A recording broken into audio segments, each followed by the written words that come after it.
What's happening, people? I hope you're all well. So, Jarrell Miller has been arrested and booked into jail, and I believe he's been charged with charges relating to, I don't know the exact charges, but relating to assault and carjacking. And I believe this happened at a dealership in Miami.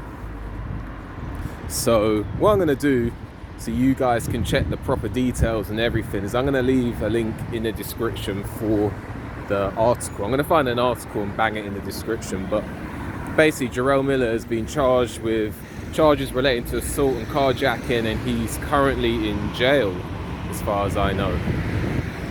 And this could be pertaining or be related to his loss to Daniel Dubois.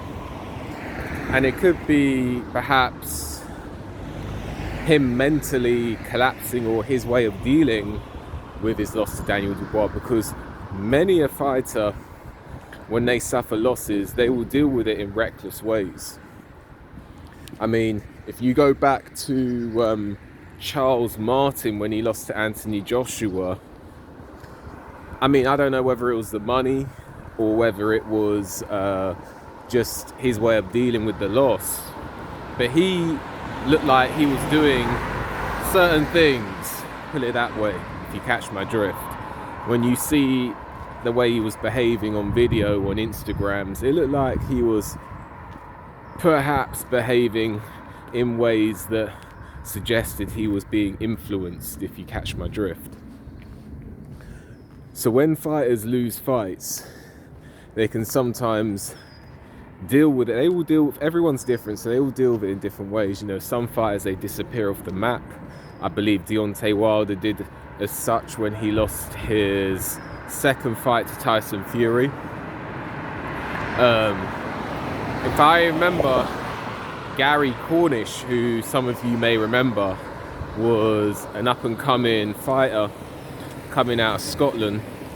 He lost his oath to Anthony Joshua, and he disappeared off the map after that first round defeat.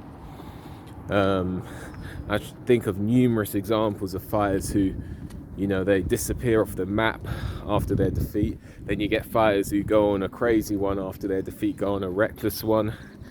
And Jarrell Miller, perhaps his ego's been shot. You know, he's no longer an unbeaten fighter.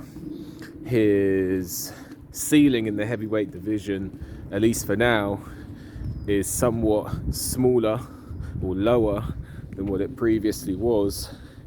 And for a fighter with a big ego, a fighter who's brash, a fighter who talks the talk and then got stopped, some fighters are not going to deal with that pretty well. And Jarrell Miller, this may be his way of dealing with it, you know, lashing out. He got dominated.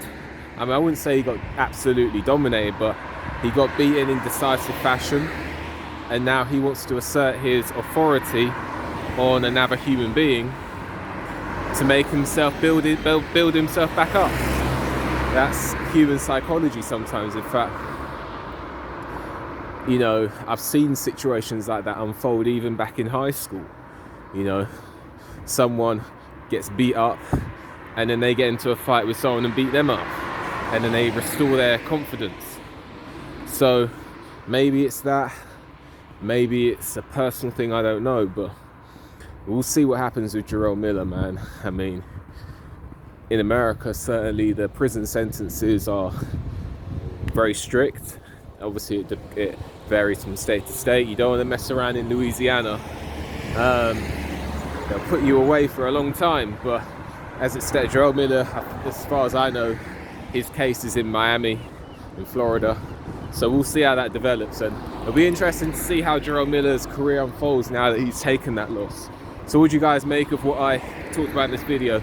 Let me know, like the video, subscribe to the channel, leave a comment, hit the notification bell so you get a notification when I make a new video. And if you appreciate my work, leave a donation. A link in the description is for that. And with that, enjoy the rest of your day. See you on the next one.